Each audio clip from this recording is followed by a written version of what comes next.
All right. Welcome to the podcast. Thank you. Absolutely. So we'll start off where everyone else starts. As far as earliest childhood memory, what are we getting into?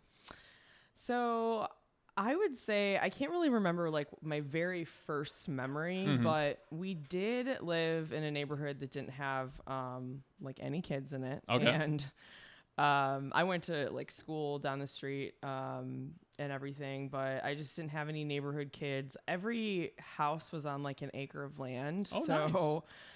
there was a lot of space to like play by myself and like just come up with a bunch of different like worlds and realms and very much like in the trees and just making up different stories and things. So I feel like I remember a lot of those like magical moments, and I probably wanted kids to be around, but they're just, they just weren't they there. just weren't, until I went to school. Yeah. So, or if I invited people over, but, Yeah. it was kind of an interesting thing. We also had some horses that were like in the neighborhood. It was a pretty sprawling neighborhood. It was in Barrington. It was an older neighborhood, but, there was like an old barn kind of down like a couple miles, maybe like a mile. You never know when you're little, but I definitely, went down there once and just kind of disappeared without like telling my parents, and that was kind of a common thing, just to wander off a little bit. So, and how did they suggest you wander? Was it just, hey, like, see you later, don't come back? Or it's, hey, I have some suggestions ideas you can play with outside? Or what did that look like? Well, I played sports with my dad a lot, like from a little kid, but I don't remember them really giving me a lot of inspiration. I didn't really need that. I watched a lot of Disney movies. Like Fantasia was one of my favorites, which was just, it's a very like dreamlike kind of weird movie, but I don't know. I think I just drew a lot of inspiration from these like different things I would see, and like my parents were really into music, so that was also something I'd be really into. But no, I can't remember them like needing to tell me what to do at all. I would just kind of go do my thing, and I think the rule was, sundown, maybe come home. I mean, I was usually in the yard. Like I only like wandered off a couple times, I think, but so, but yeah, I remember like having a little baby pool out there and like, bringing like toys out there and stuff and playing like different sports with my dad or whatever. Riding my bike was a huge thing. We lived on a cul-de-sac, so I would just like whip around and, do a lot of that. As far as, how did you know that your parents really liked music? My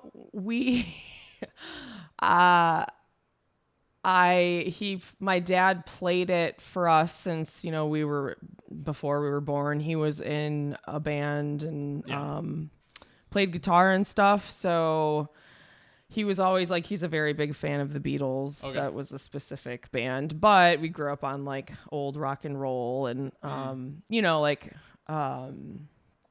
just a lot of classics. So I was thinking the other day about like, I know so many lyrics to Beatles songs, but I don't really remember like ever listening to like choosing to listen to like, I don't know. I mean, I'm sure there was, but when we were little, like he was always playing music. So it wasn't like a lot of kids' music. It was a lot of like adult music or whatever the band was playing. So, yeah. Yeah. My dad would always play a bunch of music, and he loved music. Whenever it was on, he'd be hitting stuff or whatever.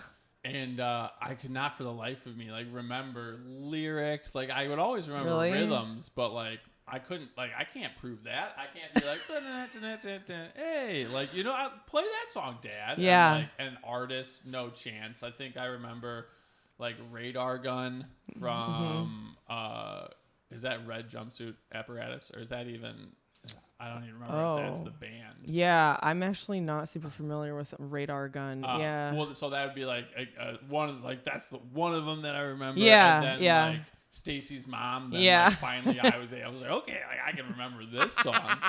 Right. And but like he loved music, and like he'd always give me CDs, and I'm like, thanks, not really. Like, I'm not gonna really remember this, or like, like this isn't. I appreciate it.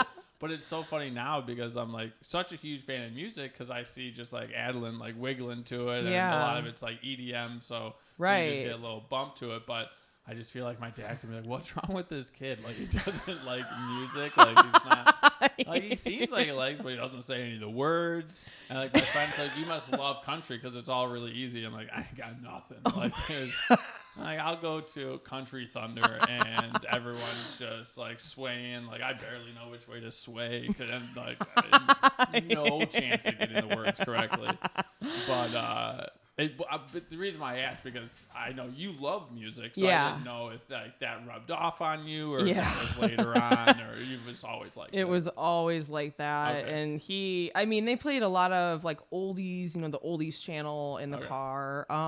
But then we also played like classical on Sundays. Classical Sundays. Yeah, on the way to church, Okay, I was wondering if that was a church thing. Yeah, and I was like, man, this is lame. But like, I like now the commitment. I know my dad. Yeah, we had some fun things that I remember that were specifically centered around music, and but yeah, he had us. They both had us playing piano from a young age. Okay. Because they wanted us to learn sheet music and be able to, he's like, you can't learn anything until you learn the piano. Yeah. Because I'm like, I want to play the drums, which I now play a little bit of the drums. I have a drum set, but like I had to learn the piano first. Mm-hmm. But then he played the bass, so for his band, but he also played the organ in college. Organ, like the big, massive one with all the whistles? Yes. Wow. Yes. He had one they lived in Evanston when. What do you mean they had one? In his house he had an organ? He did. Did this man live in a castle? What is No, it was happening? like a 3-flat on in Evanston on Sherman Avenue. You're gonna just keep going. I know. I need more. I know. I don't know a whole lot. They like rented part of that building. Phone a friend. This is but that was his like practice situation, and I don't know. He must have played at church or something. I can't remember. I don't know. That's phenomenal. We don't need all the facts. That will make it less fun. There's great. so many random things, but he great. played the organ. So music was like always something from day one. So. How is he able to juggle, or your mother juggle, sports and music? Because I feel like having one thing is like really nice because like, hey, that's their thing. But being well-rounded and doing a bunch of stuff, like for me, I get focused on things. I'm like, oh, I forgot about like food or the science is a thing or whatever it is. Yeah. But how did he weave that into your life at a young age? Well, I guess, he coached almost every one of my teams up until high school. Wow. So the reason I played basketball and soccer, on teams from I started playing basketball when I was 8, and then we moved to St. Louis, and he said that soccer was going to be like one of the most popular sports in the country. So we're going to learn how to play it, and I'm going to coach you. So he learned how to play soccer. Yeah. And coached my temes. We lived in St. Louis for not even 2 years. He moved back for a job, but that's where I learned how to play. Okay. And so he kind of always he went to Notre Dame, so we had season tickets for football games. So we were going to football games and sporting events from an early age, or watching sporting events, or he took me to see Mia Hamm play at Soldier Field. I went to one of those games. It was very fun. Yeah. My dad heckled way too much, but I thought it was funny, and I thought that's just what you did at sporting events. That's awesome. This is what we come here for, to make jokes at the ref, right? Yeah, Perfect. right. Yeah, exactly. And I thought that was really he would take me on stuff like that. And my mom is a runner. Well, she can't run anymore, but she used to do triathlons. and is a swimmer. She now teaches swim aerobics, which Very is cool. super awesome. But having grown up around like her running and going to the gym or whatever, that was always just kind of like a part of our lives from the early years. I mean, my dad and her would go on runs just around the neighborhood, and we might be just watching cartoons for 30 minutes by ourselves when we're young, like that was always just part of life, or taking bike rides or doing stuff like that. So what did school look like for you in like elementary or middle school? Did you like it? Were you there just to hang out with friends? What was going on? I didn't really love school. I had a lot of anxiety, like as a kid when I was younger. Sports did help with that, but school had always caused like a little bit of anxiety. We moved around a little bit, and I went to a few different several different schools, like from kindergarten through 8th grade. But they were all Catholic private schools, which wasn't the best environment for me. Like I definitely geared more towards like the arts and like reading, and I was really good at reading and like vocab and stuff like that, but taking tests and being in a class atmosphere was difficult for me. So like it wasn't too bad until I got to probably like 6th, 7th, 8th, and then high school was really hard. I just what does anxiety look like for you? Is that just kind of like shutting down, or like what did the anxiety look like for you?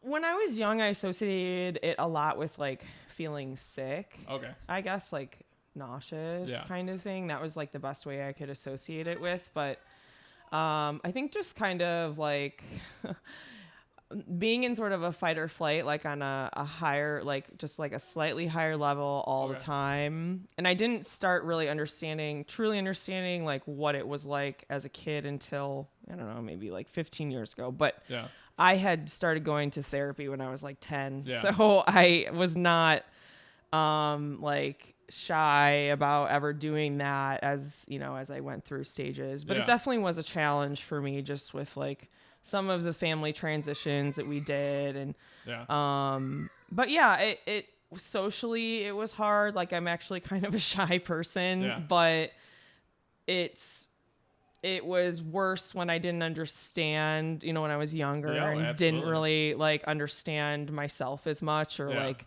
how I fit in with groups. Like I never really was a part of like big groups, maybe because, I didn't have a chance to really maybe get to know like groups because we were changing schools and stuff. But I mean, I played team sports, so it was a lot of like, that was kind of like the balance maybe too, where it's like I did have to socialize and work with other kids.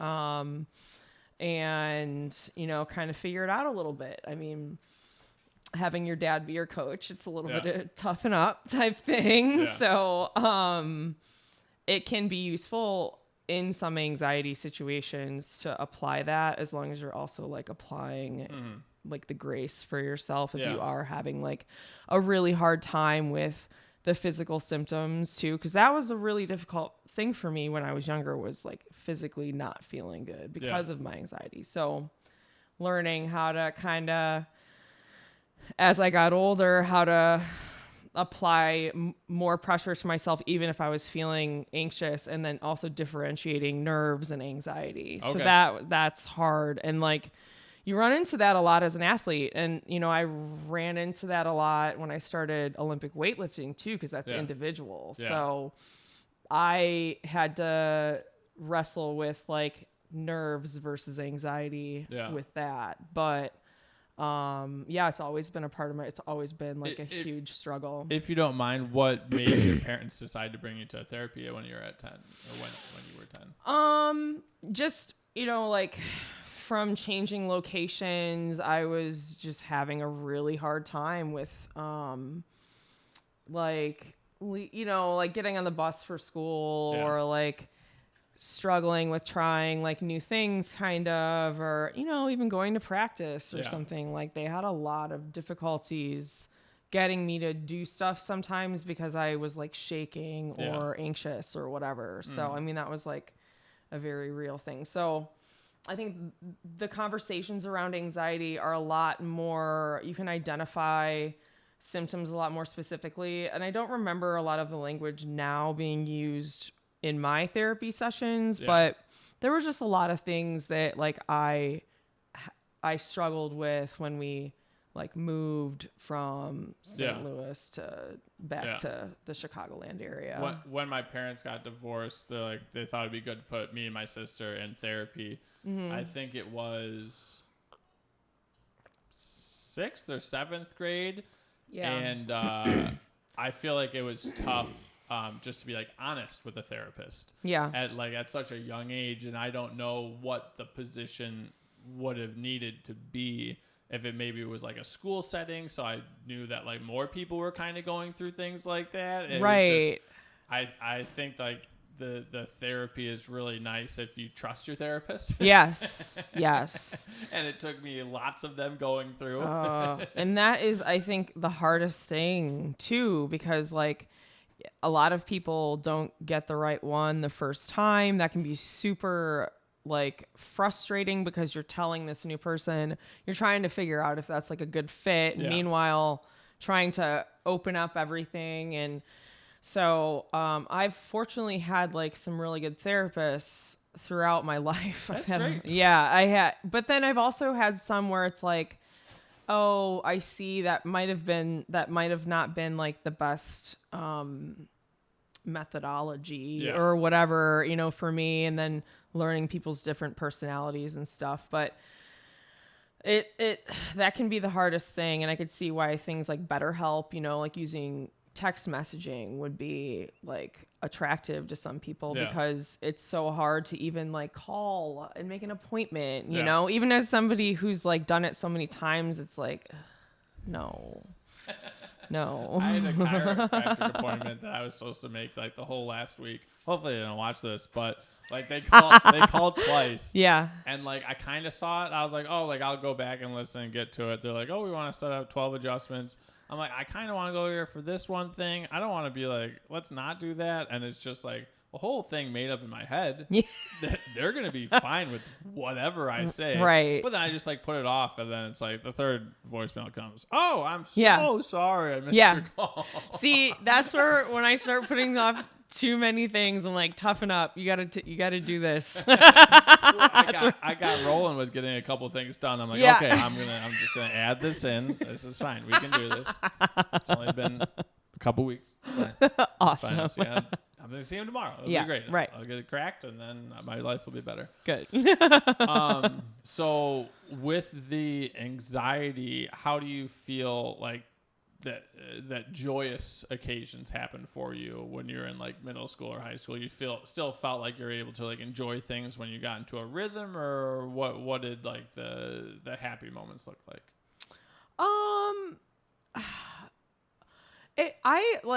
I did struggle kind of a lot like throughout my younger years. So happy times, I think, were just like little moments where I think when I would have like individual personal accomplishments, that would be cool, because sometimes, you know, you can't always rely on like other people to be excited for you in the same way or be interested in what you're doing. So a lot of times it's like when I was younger, just having those like little moments, right? Mm-hmm. You know, or like accomplishments in sports or things that like I know that I had done myself. But I think a lot of it too, like I had to talk myself into doing a lot of things, or my parents, you know, like make you do a lot of stuff. So do you have any fun stories from either like a sports team or like a vacation that you went to when you at your younger years? Yeah, when I was like 14, no, I was 13, I think.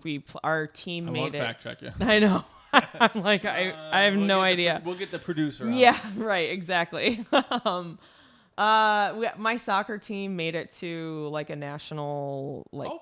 playoff, and we won it. Right. Yeah, and that was like maybe the second year I was like playing goalkeeper. Yeah. So that was really cool just to kind of get to play like other teams, because I ended up injuring my shoulder. I had shoulder surgery when I was after my sophomore year. Okay. So I never played like any varsity sports or anything like that. Yeah. But you know, I went on to play other sports, but yeah, I think that was probably like one of the more fun things, that I got to just play with different people. Yeah.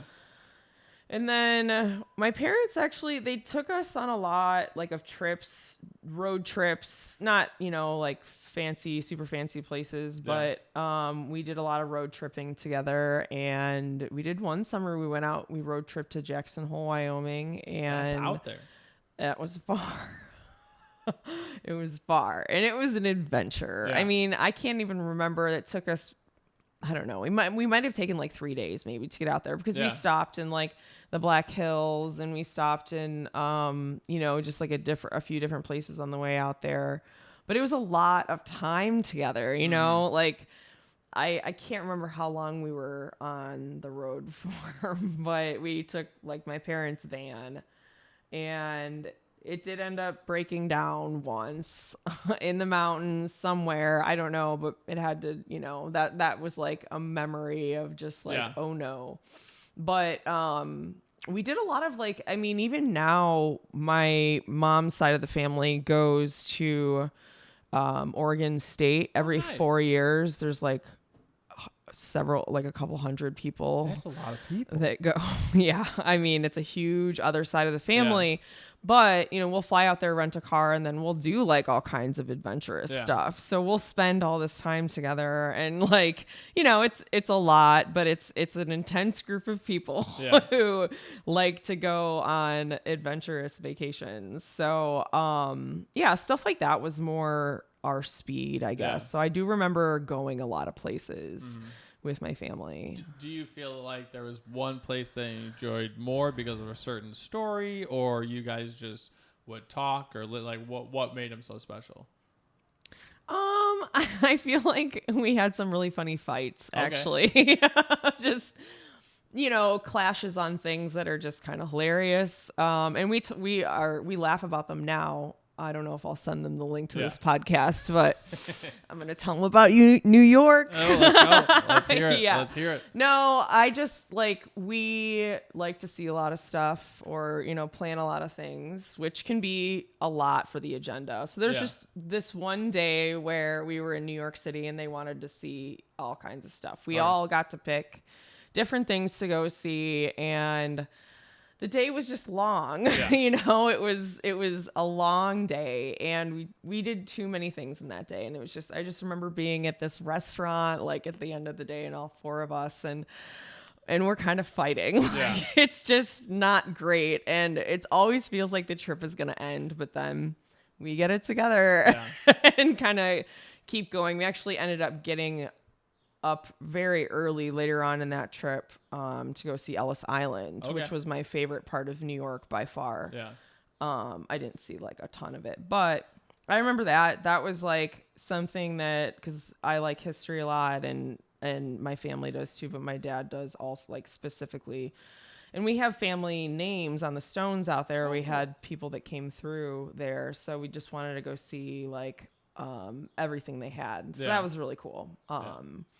But getting up early in the morning and like being in Battery Park at like 4:30, and it's early. It was Christmas time, so like there were tons of tourists, and there was people in line already when we got there. So that was probably like the funniest vacation. We just jammed too many things in.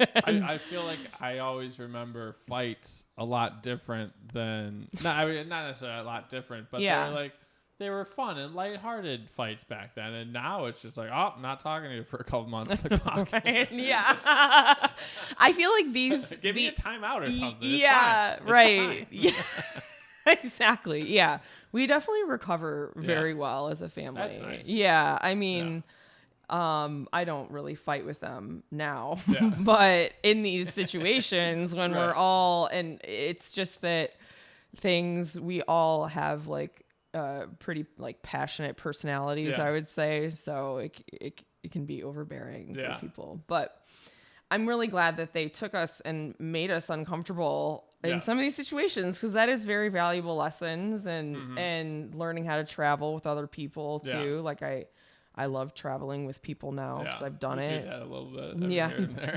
do it a little bit. I try to do it a lot. Yeah. We when I would go with my parents anywhere, just growing up, whether my mom or my dad's side, we'd always go to museums. Oh Like, yeah. this sucks. Yeah. I went on phenomenal vacations. Did I appreciate any of them when I wasn't playing sports or hanging out with my cousins? No. Right. Like, I didn't care about the super fancy house that we're in. I wanted to play hide and go seek, and Right. I didn't want to go to the museum. There are some things that I definitely like wish I would have appreciated more. Well, and like I'll go to the museum now. I'm like, Adeline, look at that. Yeah. Look at that. Right. Why didn't I ever care about this stuff? Yeah.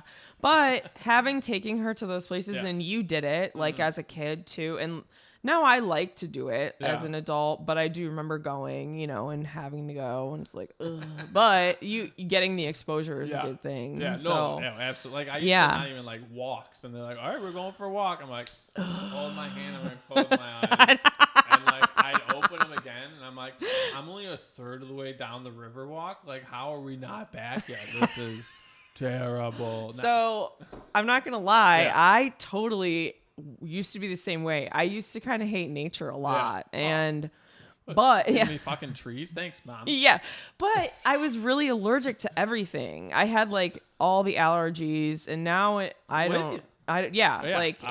got the test, grass, dust, Yeah. mold. Yes. When playing soccer, I would like had super long socks because if I'd rub in it, I'd get hives. I had to They're cover. Yeah, I so allergic to grass. My first soccer coach was like, I was like, I'm allergic to grass. As we're stretching, he's like, you're in the wrong sport. Did your parents ever have to freeze your stuffed animals?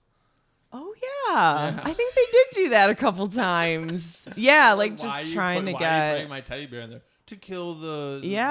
bacteria? I'm like, that's weird. They did Okay. everything. I mean, yeah, I had eczema too, like super bad as a kid, but a lot of that is not. Did you have allergy shots? Yeah. Yeah. I did the full 9 irons. When I did the prick test every single time, it just blew up. So I don't remember when it started getting better. Actually, I do remember a specific like change, and I don't know if it's related or not, but when I went paleo for a long time, and I don't know like how strict I was, but I did change a lot of my dieting habits and like the kind of food that I ate. So I noticed that my allergies kind of went away. But yeah, I was allergic to cats. I'm not really allergic. Like I have a little bit of I feel like a lot of people have itchiness. Yeah. It's just kind of a mild one now. We went to yoga class at the YMCA, and they're like, "Oh, breathe through your nose," and my mom's like, "He can't." Thanks, Mom. Yeah, we know. I didn't breathe through my nose until like Sniffing. late high school, and I'm like, and that's when I started eating like a little bit healthier. When I was like, maybe I shouldn't have like a home run in pizza before tennis practice. That's not going to make me an elite athlete. Boo. No, you can't. So, Yeah. I was allergic to wheat, soy, and corn. Oh, so, well. like, that didn't help at all either. we're not. But I was like, oh, I got tennis practice. Going to burn this I off. was gonna- But you're going to just like be all hivey and stuffy. Yeah. So were you allergic to food at all when you got the prick test done? No. Well, I'm only allergic to walnuts and pecans. That's interesting. I know. I can have every other type of nut. Yeah. But I also went through like an egg allergy when I was younger and ketchup, but like maybe a nightshade thing, but nothing else. Yeah. I mean, I was allergic, still a little bit allergic to wheat, soy, and corn. So the doctor's like, hey, don't have that for like 10 months. and then every once in a while have it back in. So then like once a week I was allowed to have it. Yeah. But then I was just let my body be like, okay, you're full. You don't feel super well. I'm like, I'm not going to have this again for another week. So then I just started sneaking food. Oh I had my a terrible gosh. relationship with food. Yeah. But everyone would be like, the shower beer was introduced. Oh. I was the shower bagel. I'm over there eating dry bagels. That thing would drop. I'd still eat it. I'm like, give me the carbs. No.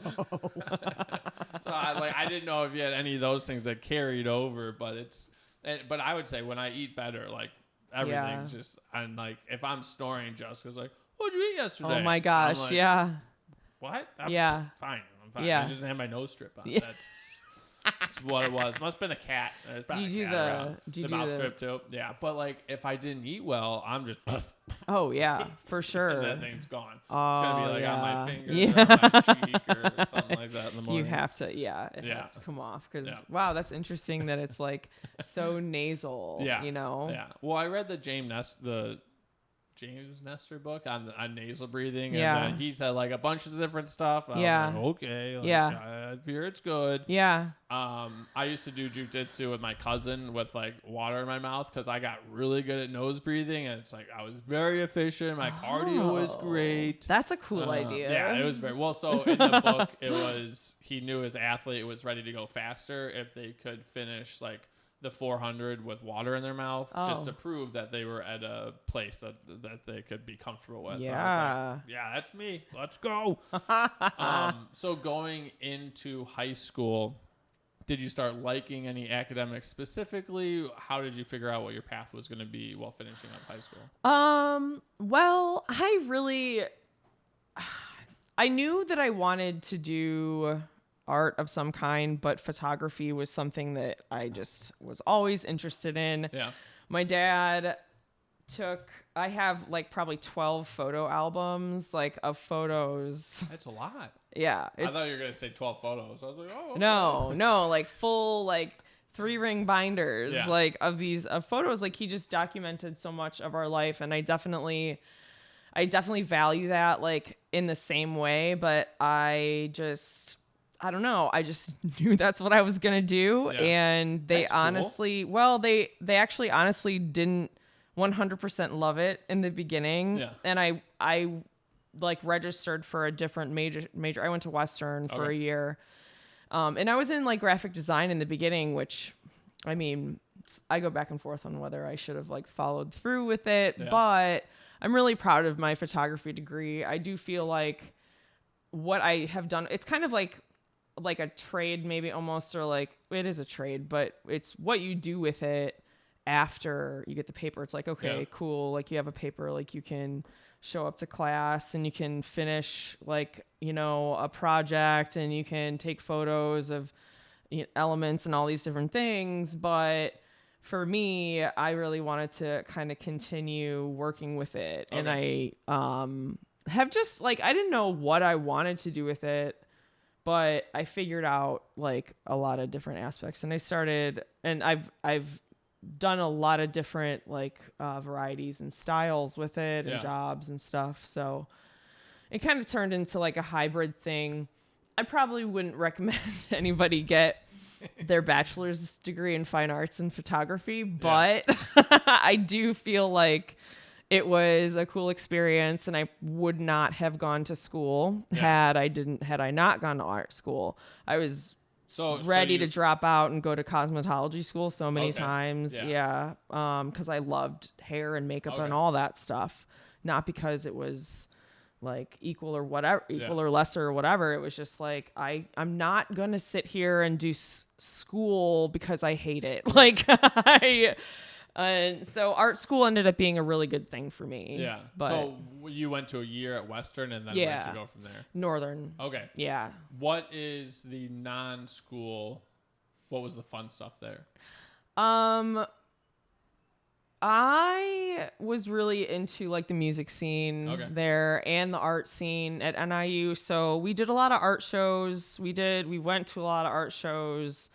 I didn't do like frat or anything like that. Yeah. And I wasn't involved in sports in college. Okay. So I didn't have any of that. I was like all art and music. Yeah. So I was going to a lot of like local shows. There's actually like a pretty big scene of like punk and hardcore and stuff like that in DeKalb, and still is. But I spent most of my time doing that. What did hardcore look like? Like, so like, how did you get into hardcore? And when you first saw it, give me that. Well, I got into punk when I was in high school. I met this girl who worked for the newspaper, and I wanted to kind of like, I think I worked for the newspaper too, but she was really into punk, and I was into snowboarding, so there was like an element of that like kind of bled into those subcultures, and so I knew I was into like, you know, Blink-182 pretty big, you know, when I know the name. When Dude Ranch came out, and even before that, but like that was where I kind of started. But she introduced me to like a lot of the originals. Her name was Christy. But yeah, so I just kind of like got into that, and then met some friends through that, and was like dating a guy that was also into it. He wasn't in a band or anything, but we both went to shows and would go to the city and stuff. But that was like, I kind of was in that type of like scene for a while. It was just like it was a good way of expressing myself, like, because I had kind of been in a certain type of like, you know, athlete position for a really long time. Like I said, I didn't do any sports in college, and didn't participate in any of that because it just didn't feel like who I was. After getting injured too, it was like kind of hard, and I wasn't getting along with my parents at that point. So I really liked being part of a scene where it felt like, or, you know, being interested in music where it felt like there was some identifying that I could do, or it was a little more like, you know, of just a different way to express. You know, and then I did kind of start getting interested in politics, and that was a big part of that scene too. Like, you can't really listen to hardcore and punk and not be interested in politics. Really? That's how it started. So yeah, I mean, I think it's like, if you understand the core part of it. So I just, like, for me, as somebody who I really care about like humanity as a whole. How dare you? I know, but wild concept. Yeah, I know. So like some of the elements, I think, just I found some good ways to find people like-minded people, I guess, like in that kind of. And so like hardcore from the outside seems aggressive, but also like, I don't know what they're saying. Yeah. I just know like there's a loud noise. So like, what is hardcore for you? I guess it kind of depends on like what you consider to be like what kind of, if you're looking for a mood, how would you say, or like if you're ordering it off the menu, like, this is what I'm looking for tonight, like, what's the description? Well, actually, like recently, I mean, I don't know. I kind of like look at musical interest, at least for me, sort of like in like stages, like a timeline almost. Not where like, oh, I got into punk at this time and then like never visited it again. That's what I added at that time, and then like keep going. I think it'd be actually really interesting to like do that, because I kind of there's like time markers for me that like remind me of certain time periods, you know. So I think, you know, when there's like there was a time frame in my life when I was journaling a lot, and then, you know, that was really like a way to express, and I go back and I look at those and I feel like they look like lyrics to me now. So I know that, you know, you starting a band? Maybe. Yeah. No, I got to practice more. But I would like to do that, because that's always something that I, you know, have thought about. But so I think in general, and I have so many friends that would like, I hope they're not listening, because like they can articulate hardcore so much better. And I mean, it's just like I would say that punk had more of an impact on me, because that was like more of a community that I was involved in, whereas like I did more research like in hardcore and did it, well, not more research, but that was less of like with a community of people, I would say, just because there was a time period where I wasn't going to shows as often, So when you are getting ready for a show on a Friday night, are we pre-gaming for like an hour and a half beforehand? Like, give me the rundown. What does the whole night look like? Well, I'm not pre-gaming because I don't drink anymore. No, I'm kidding. In college. What was the setup in college? Yeah. So, well, there was a lot of pre-gaming, I would say. I think, at Western, I have a lot of like really fun memories of just going to house parties actually with a group of friends that I had, and they were mostly guys. They were all very nice, and we all like took care of each other really well. So it was just a cool group of like punks, that we would just, do pre-gaming before at the house, and then go to whatever show we were going to. I said they were nice. They weren't always nice at the places we would go, but they were nice to me. Are they getting into a mosh pit? Are they throwing people out windows? What's going on here? Yeah, maybe fighting, maybe the masculine urge. Yeah, right, exactly. You had to kind of. He probably wasn't journaling, I know. He just needed to write it out some other way. Exactly. Express himself. I love that line from the Thin Lizzy song. I don't know. The boys are back in town, but if the boys want to fight, you better let them. Okay. And I do feel that way. If it's gonna go down, it's gonna go down. You gotta. But I think just like. I feel like back then, like this, I'm talking about, I was at Western in 2004 to 2005. So like, we didn't go to a lot of frat parties because they wouldn't let us in. Cause like people didn't really look as much like we identified as punks, and now there's such an expression. I think that like, it doesn't matter as much, and I don't know if people even really do the same stuff anymore anyways, but just mostly like house parties then. But what was the best or worst shenanigans you got into in college? Either party related, not party related? Take a moment. I did, well, not party related. I worked for the Northern Star, the newspaper. Okay. So that was like another photography thing that I did. And I got to shoot football, which was really cool and just a different experience. And then I also got to go and cover like different protests, or like when the shooting happened, like I was a student there. Oh. Yeah. And so like I was working for the media services at that point. And so I was like kind of archiving some of that stuff, like helping with the archivists. So I guess that would probably be like. You were a student at the time? Yeah. Did they have like counseling back then? Oh, okay. That's good. They had a couple of the dogs from 9/11 come. Okay. Yeah. They had the therapy dogs. They had counselors. Yeah. I remember at that point, because I helped the school like archive these things. Like Virginia Tech wrote us a letter, like the school, it was like letter headed, like, and a lot of schools would send things to NIU. Yeah.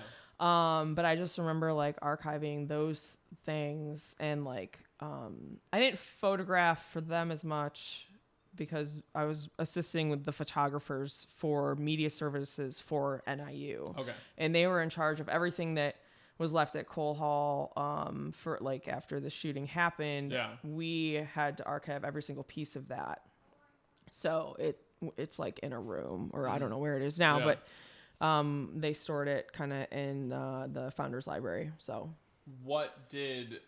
was there ever like a normal like weeks or months after that, or like, because I feel like after 9/11 everyone was just like nicer for a long time and just like more companionship? Did you feel like that, or what was the feel around the campus? I had totally forgot about that until I know I'm trying to think like what I remember about that. I remember it took me a really long time to like process it. I remember kind of like maybe a month or a couple months later, just like kind of breaking down about it. Yeah. Because right. Yeah. you know, I remember like, I think it was the year before or something, like watching the Virginia Tech thing happen on the TV while I was eating lunch in college, you know, or like at my dorm. And then I was in my apartment when our incident happened. But, so that was the one thing that I'll always remember about that, though, is that the DeKalb Police Department responded to the scene in less than a minute. Wow. It was like 36 seconds or something crazy. Hear those numbers anymore. No, and I'll never forget that. They were trained really well. Maybe because it was like after Virginia Tech's incident, but I mean, they were like on. The response was insane, and just it made you feel better or good as a student, I guess. They were just there. So my apartment was like directly across the street, kind of from that. But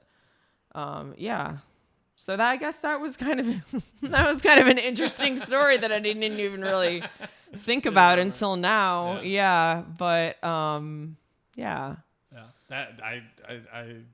that any extreme stories, like you have your own story and then somebody else's, and it's kind of hard to compare because they're all very different. Right. Even if you were there, like somebody else was there, they're going to have a totally different story. Yeah. They were at a different perspective or whatever it is. So it's right. Very, well, and I was never like, I wasn't in the situation, but because I was part of like either working for the newspaper at the time or the media services, I was always like hearing stories or listening or like being sent to events or whatever. And so I kind of got to like get a chance to get to know what people were going through and what was going on in a lot of circumstances. But I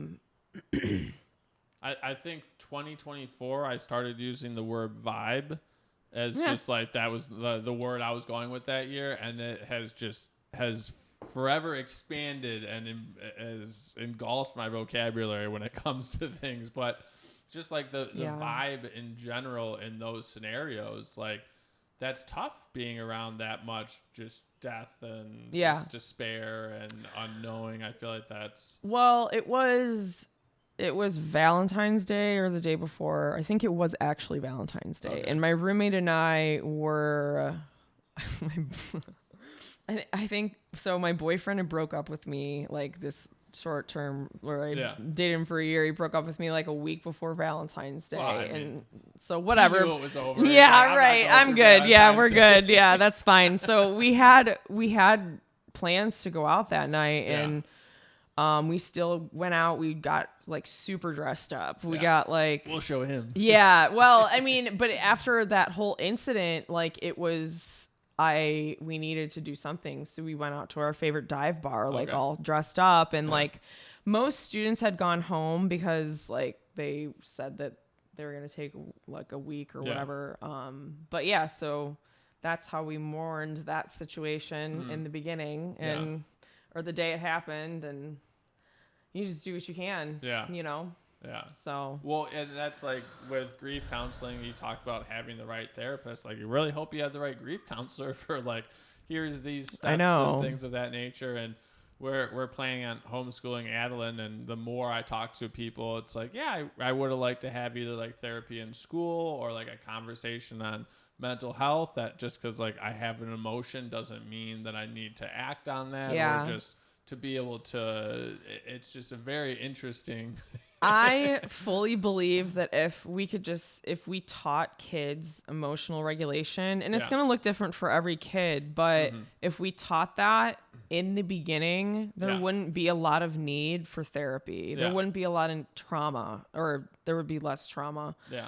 Because being able to work through those things and identify like your emotions, especially if you know, I was like a very highly sensitive kid and still am a highly sensitive adult, but having a wide variety of motions and then having anxiety and stuff and like trying to identify those things is important. So helping kids put language to it and like talking to them about what it is a great like first step for a lot of kids. You know? For me as a kid, like I would have a thought and I'd be like, oh, well, this is what it is. Right. It's just like, do I talk to somebody about it? No, this is just what it is. Yeah. Like, fuck. Well, I love that a lot of my friends with kids do breath work with their kids too, even if it's like, it looks so different all the time.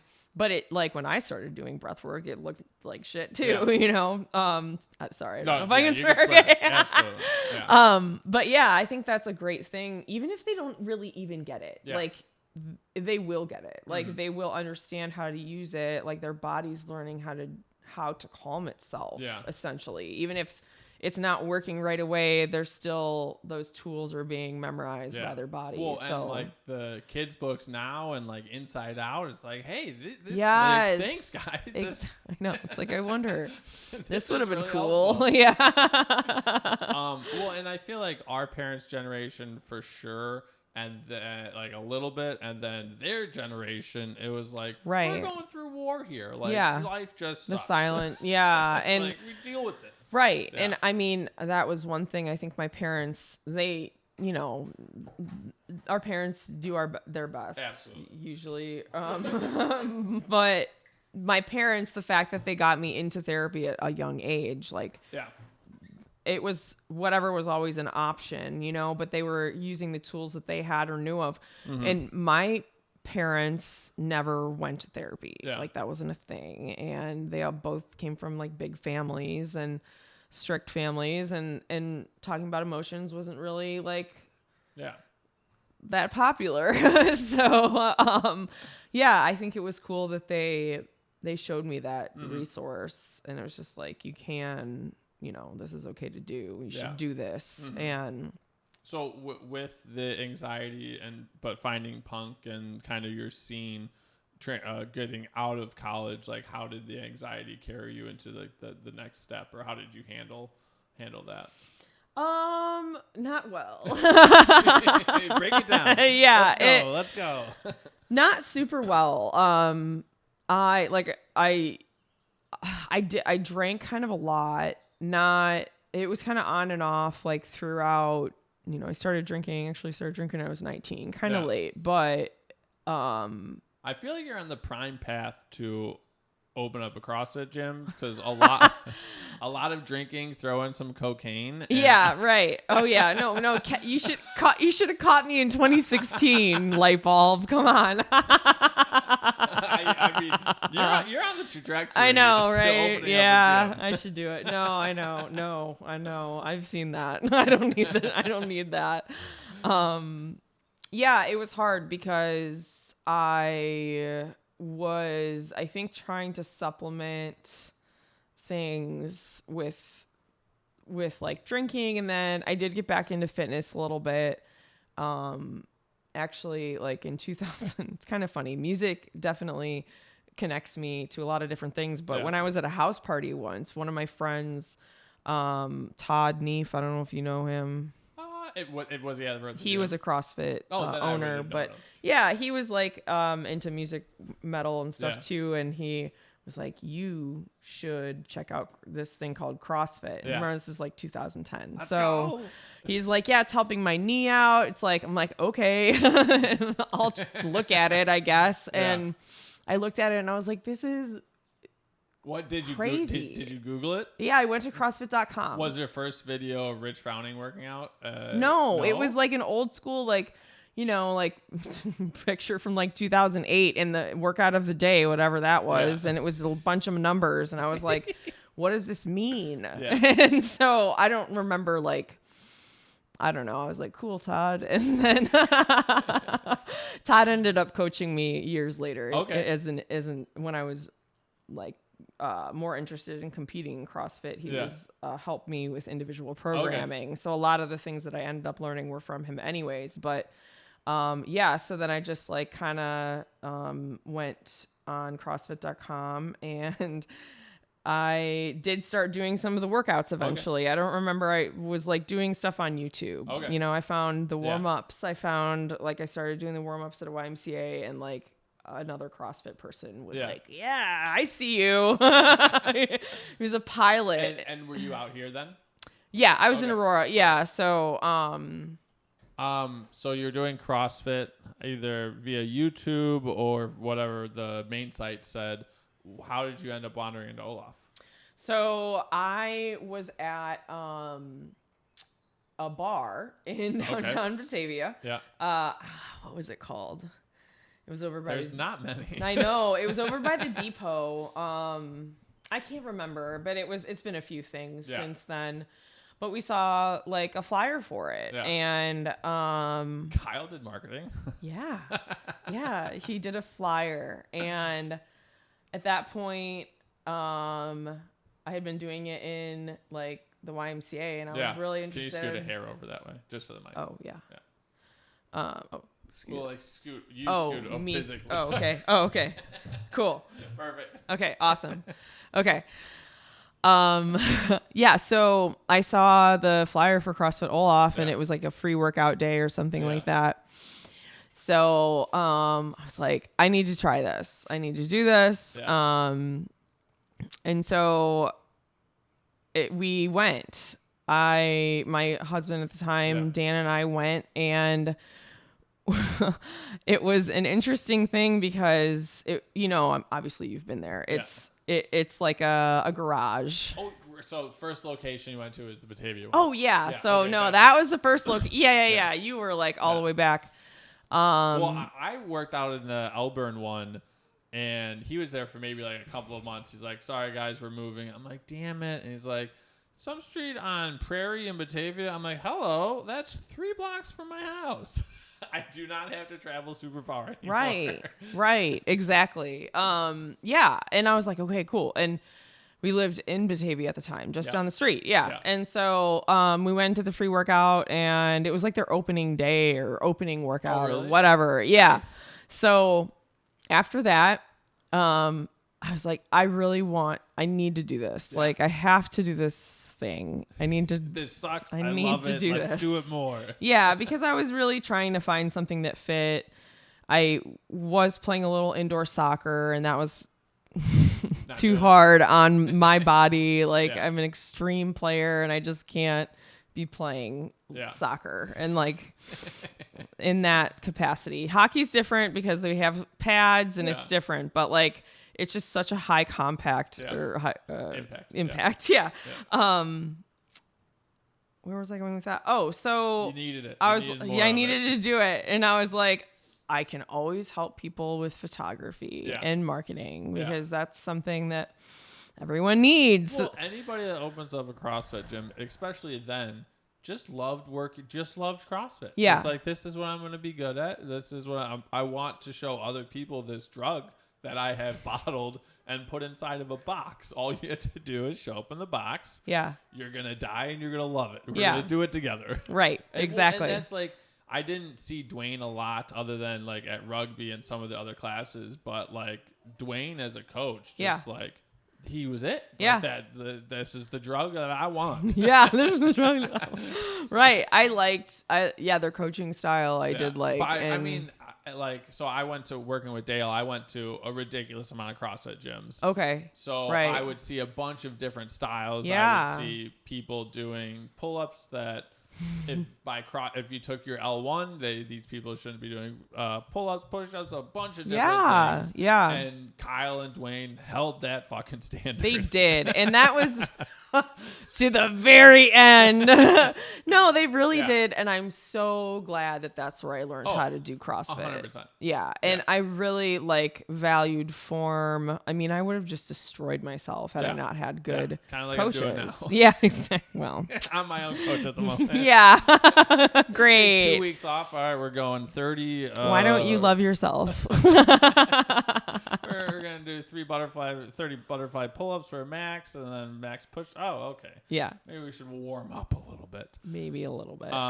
So you found them. You're like, hey, I got an offer for you. Yeah, and he took it. I think he gave me 50% off when we figured out like of a membership or monthly, and we figured out how many like photos I'd give him. And I mean, I took a lot of photos for them. And I mean, I think it was great. Like that was the first barter I did with a small business, but now most people pay me, but it's good. But so that was how I did it, and I liked that. It had me involved in the community in a different way. And then obviously, it's tough to beat that early community vibes though. It was, in that time period. Yeah. Cause I started in 2012. Yeah. May of 2012. I just remember Lindsay doing the 7 minutes of burpees and then going to look at the leaderboard. I'm like, you're up. Like you crushed it. You, ma'am, are an animal. Cardio queen. She could just annihilate that. For you, CrossFit obviously exciting for the first like year, 2, 3. When did things kind of either change for you or like this isn't exactly what I'm looking for? Like what was the evolution for you? I think it was like 7 more years before I was like, or 8 years. That is a huge run. Honestly, that's I awesome. still think it was the best thing for me, and I still do. Like I'm still doing CrossFit now, but like it changed. It was definitely so after the first couple years, I was like, I need to coach. Yeah. So I really like. I don't have a lot of patience sometimes and wanted to do this thing. Yeah. And, I ended up dedicating like maybe, I think it was 5 years to coaching. Yeah. I coached at Olaf for a little bit, and then I went on and coached for Dave at Leverage. I think at Olaf, we had one of the widest variety of coaches with you, Lindsay, me, Brad, and then Angelo there. Right. Oh my gosh. Angelo. We had access to some amazing gymnastics people. Yes. Like I learned to love gymnastics. He first showed up. I'm like, God, he's a douche. Just coming in.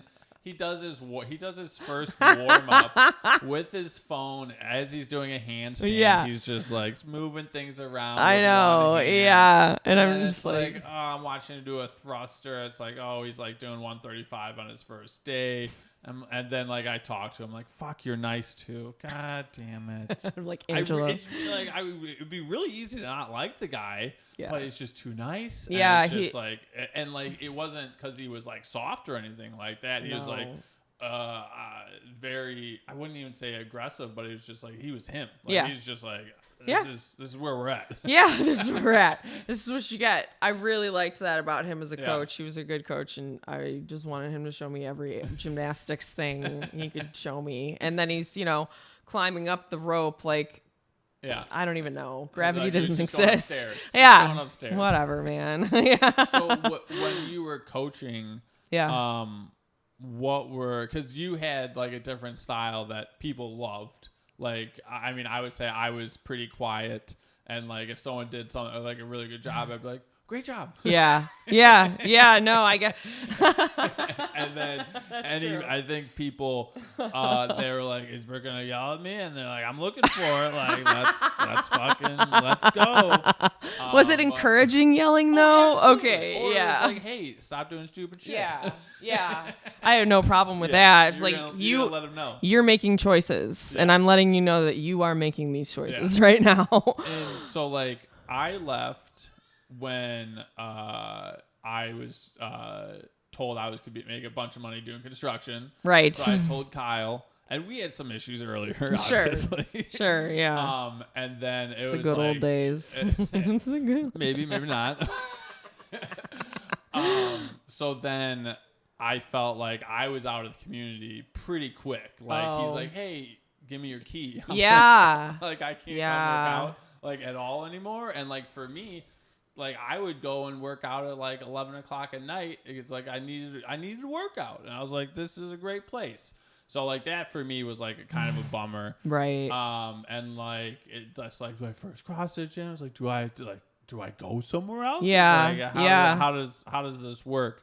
For you, how was the transition, or how was even looking for additional coaching? Like, how did you even look for that? Honestly, I knew a lot of people that had tried out leverage or gone over there I heard they had a keg. I'm like, that's wild. I know. Unprofessional. That's terrible. Yeah, well, I didn't drink. So I was like, this is ridiculous. I was like making Jello shots like all the time, like for these parties. It was ridiculous. There's like you walk in, there's like bottles of alcohol on top of the fridge. Like every member can tell you the same stories. It's pretty funny, but I knew that was like I really like to, involve myself in the communities and like commit and dedicate to the communities. Like I mean, that's why you go to a CrossFit gym, though. Like, you want to suffer together. Yeah, right. I'm not Matt Frazier. I'm not dying in my own garage. Yeah, and for whatever reason, I wanted to tell people what to do or teach people those things. And so it seemed like, Dave had like a good situation over there, and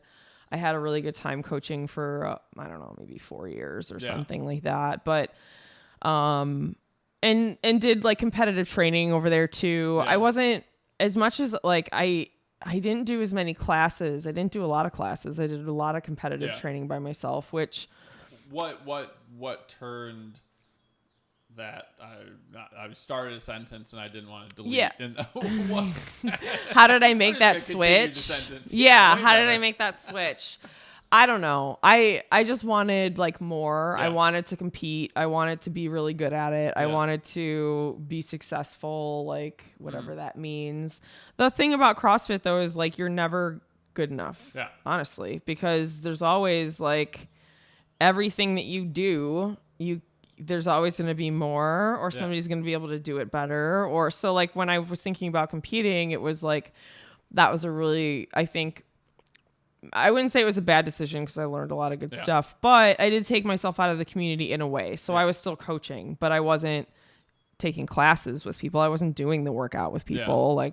So I did like, I might do it a little bit differently now, but once the thing that really stopped with CrossFit for me, and obviously our gym closed and whatever, and that was part of it, but COVID kind of like we all kind of started doing our own stuff and being like at our own home gyms. I know that kind of lasted for a year or two after COVID, but then I also kind of at some point, I went through more life changes and just eventually needed a place that I could just go do my own thing, do a variety of things, maybe not talk to anyone while I'm there, which wasn't CrossFit Britt, but I think that there was a lot of elements that were unbalanced about CrossFit for me. And I think maybe even the social aspect was a little unbalanced too. Yeah.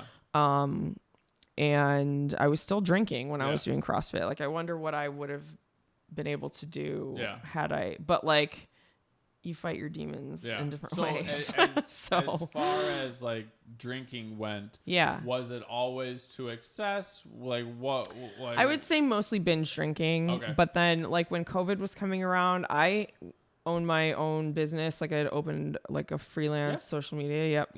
And we were maybe still trying to do a podcast from Crowe Social Days, but which I'm still doing stuff for that. But once COVID hit, like I lost all my clients because obviously there was no money, nothing. And I had been working at home for I'd been working at home for a long time at that point. And,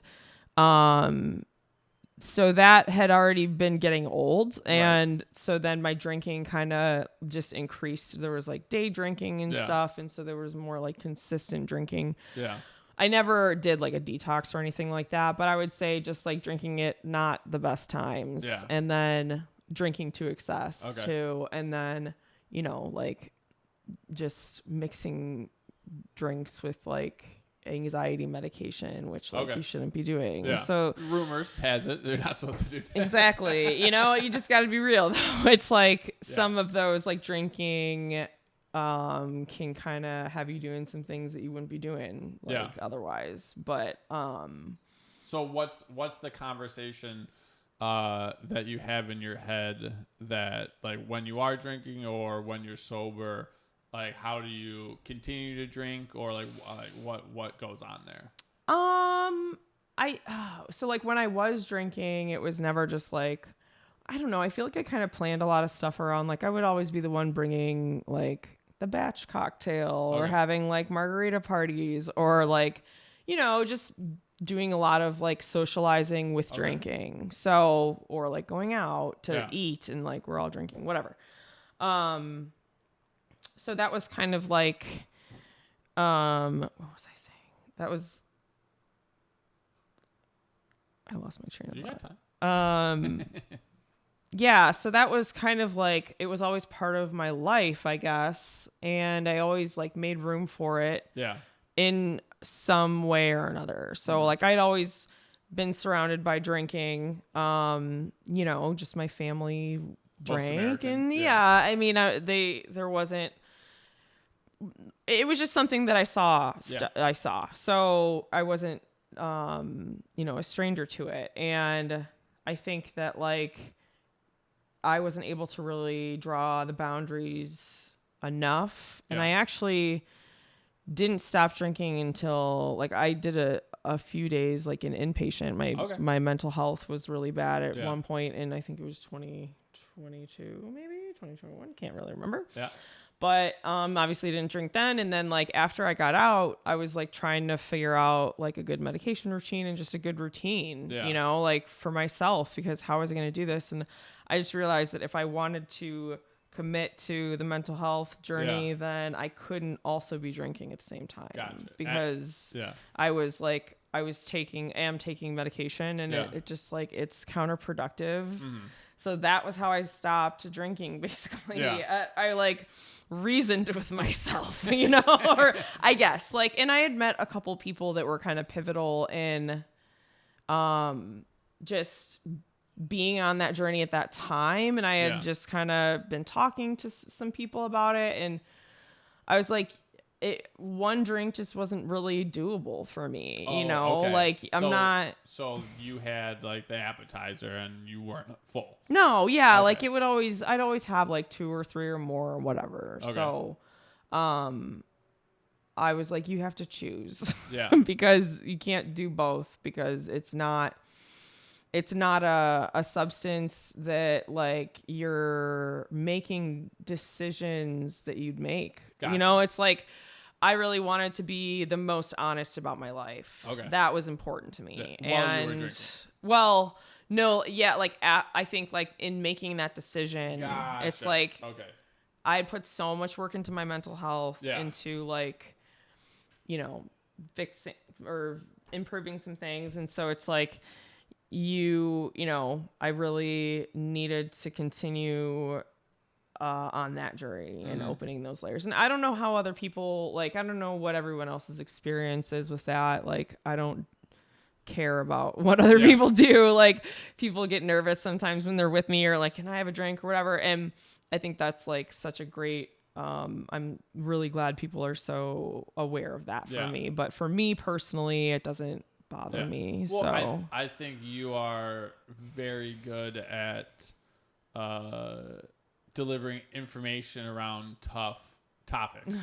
Thank you. Well, there was one time, I don't know if it might have been you, someone had passed away or something like that, and I sent you a message like, oh, is there anything I can do for you? And I remember you saying, like, don't ask that. Be like, hey, can I do this or can I do this? Like, don't give me another thing to do. Right. I didn't even think of that perspective. Did I say that? Absolutely. Oh my God. That's wild. Sorry if I was mean. So like the way I look at everything is the person is coming from their perspective. If they're coming from my perspective, then we'd be on the same page. Sure. But and you were just giving me another perspective. I never had that perspective. Yeah. And now when I see someone post something like that, I'm like, oh, like let me offer like something that I can do, rather than just like, here, give me something off your list that's going to take you more effort. Right. I think that's, it is something that I like have learned from other people too. Just that like in those grief processes, it's so much easier when my friends are like, I'm doing this, I'm bringing this to you, what time is best or whatever it may be. I think like not making people make those decisions during those sad times. You don't have that to-do list like, oh, thank goodness that now you have offered up. Right. I have this thing ready for you. Yeah. Well, I do. I mean, I really do try to like after kind of going through like looking at myself and like trying to like be like my best part of myself, like delivering information and messages, I think is something I haven't always been great at. And text sucks. Yeah, right. Exactly. Audio message is a little bit better, but but face to face, you can see emotion. You can see a smile. Right. Exactly. And it's just like, I try to come from like a non-judgmental place, like at all times now, just because, I think we can always have our prejudices and all of that. And like, but you just like really do not know what people are going through. And like, after having gone through some like rough transitions, like later on in life or like now, and just knowing stories or my own stories, and then like,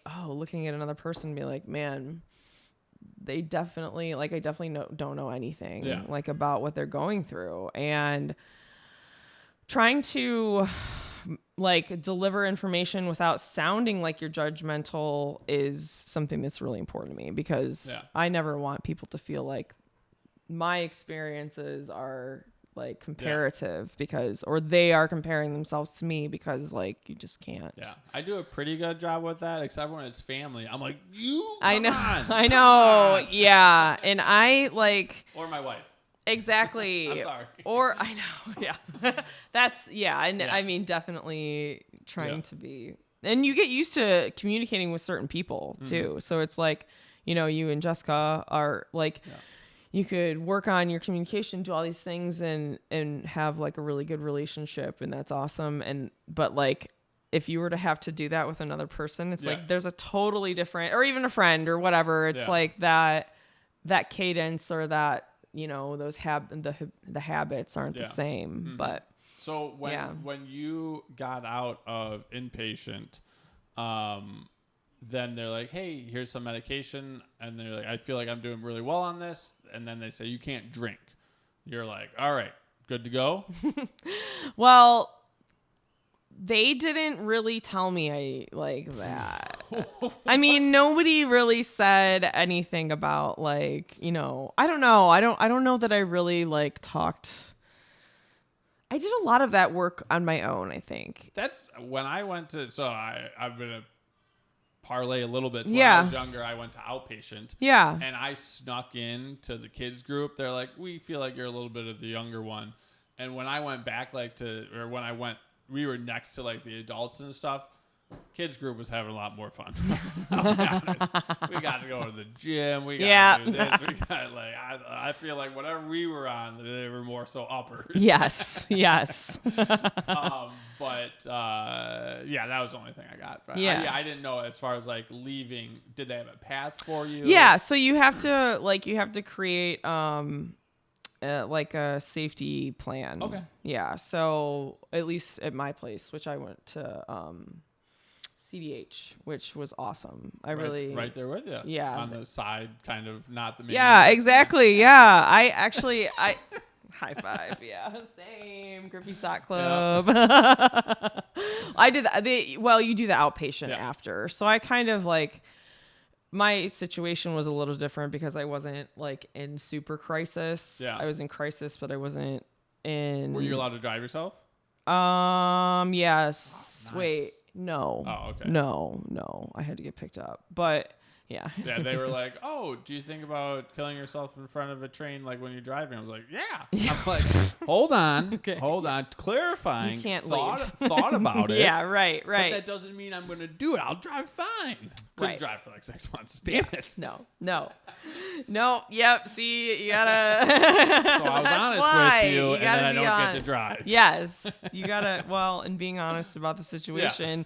What else is the point if you're going to be doing this? Like, if you're here, you might as well. Yeah. So, So after I had an action plan, but I think for me more so, I was just like, I don't know. Things were just.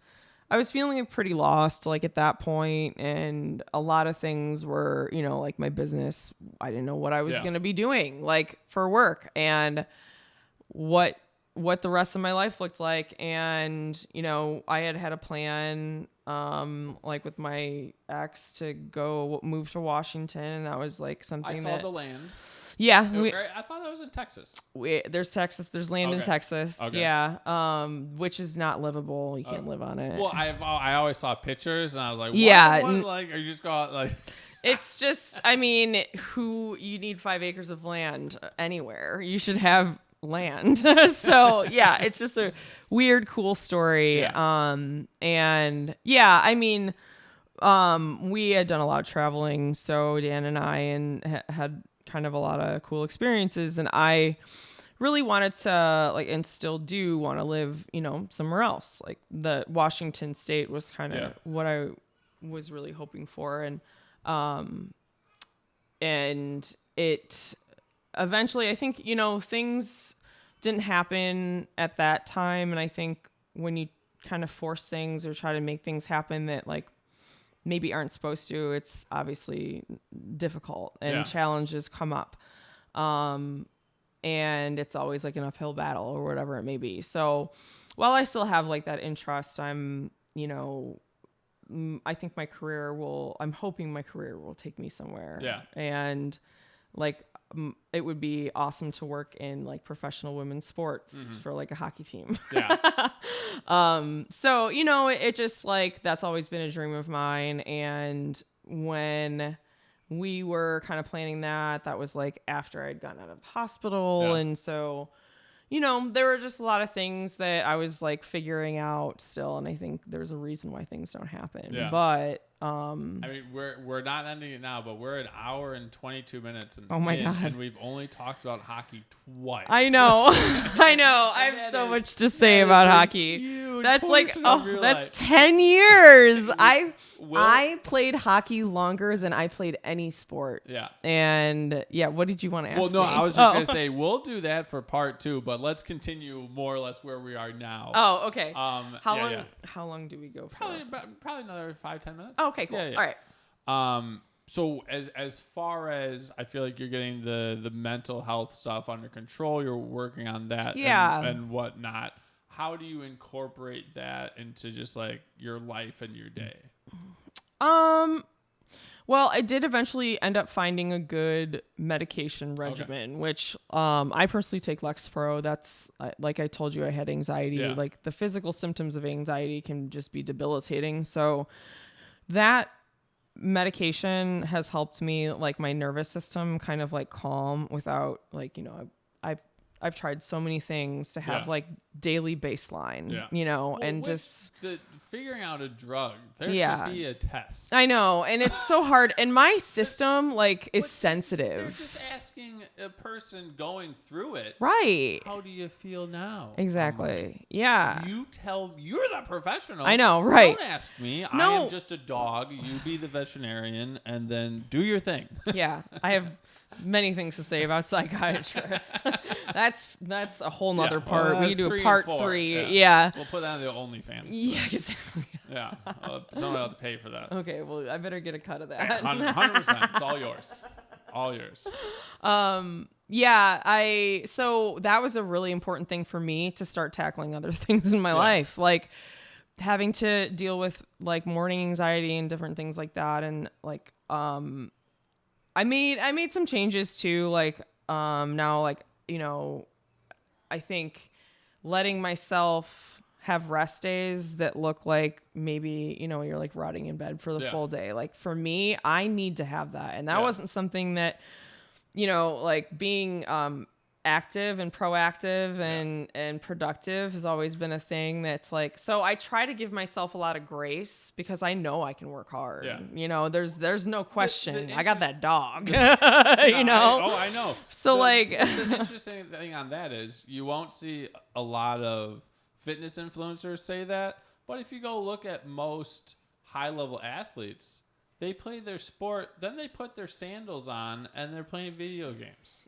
They're relaxed. They're taking 10, 12 hours of sleep. Exactly. Someone has made their food. Gotta relax. Yeah.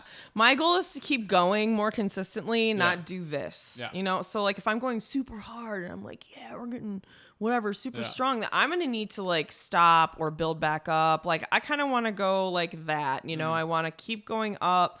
If that means that I have like a 12-hour day of just sitting on the couch, that gets me like, I'm not really tired during the day. Like, I'm sorry, I know you're a parent, but figuring out how to give myself like the rest that it needs allows 100%. Me to go hard, you know, in the stuff that I want to do. Yeah. So, but you have to like be nice to yourself. So that's part of like the anxiety. So you worked out before you came here. How do you decide on like today a day I'm gonna go to the gym, or what does that look like for you? It's vibes, man. Absolutely. I can't force myself to do anything anymore, really. Yeah. So I've gotten to a point now that it's sunny out. Actually, I'm really enjoying do outdoor workouts. Like I'm CrossFitting again, basically. So that's been weird, but I've had some ankle stuff with that cartilage situation, all that. So, you told me about beforehand, but for the fans, what? I know. I don't know exactly what it's called, but I do have. I'm missing cartilage broken. Cartilage broke on the underside of my foot, like near the ball of my foot, basically. Did a weight fall on it? No, I think that it was just use. Like that's my split jerk side. She had the dog in her. Yes, got it. Exactly. So always trying. I mean, I was trying to split jerk 200, 205 for a long time. And I can't even imagine split jerking the other side. I squat jerk now, or I power jerk now. So we don't even split anymore because it's too dangerous. Yeah. It's We're not gonna be like the Chinese men and just. Oh yeah, I practice. Yeah, exactly. I mean, it's like great. Now you have to get good at this, like the worst thing just because a little bit more your flexible. Shoulders. I know. I'm like, so I mean, I do compete that way now when I am competing, which I haven't for a while, but. With Olympic weightlifting, I'd like to get back to that. So well, you got 3 years to the Olympics, so we got. I know. Time. Well, listen, I'm actually aiming more towards the International Masters Games, which is the Olympics for Masters athletes. When did I hear about this? You haven't, and now you have. Now I have. There's too many sports out there that what can I do? All of them? Well, it's like 21 Olympic sports. So yeah, you can do. The qualifying stuff is pretty like, you know, nothing crazy for the weights. It's nothing crazy too, but I mean, you can go. There's one in the World Masters Games is in Kyoto in 2027. Do they drug test? I don't know. That's a good question. I'm thinking about hopping on juice, but you know, I'm pretty. No, don't do that to the elderly. How old are you? You can't even go. I'm 34. 34? Oh, you're 30, yeah. So, wait. No, 35. You'll be 35 by the time. Okay. Do you want to go to Japan? I do, but I'm not do really they want to go to Japan? Yeah. Pick a different sport. There's 20 other ones. I'll go look at those ones. Yeah. So we'll wrap things up, but as far as the ending 2 questions go, what's your definition of health? Not necessarily the dictionary definition, but what is health to you? Health is balance. Yeah, I think health is balance. Being able to know like when you should push yourself in workouts, and being able to know when you need to do maybe more some active recovery or, you know, some lighter weightlifting or whatever. Balance in your food. I think being able to integrate a variety of things is health. Yeah. I think that goes for life too. But yeah, I think being flexible, because you may not always have certain aspects of your health. Right. So like you need to be able to ebb and flow with things. Love that. So yeah. And then what's something from your life that you think people listening to the podcast would be able to take away as a positive? I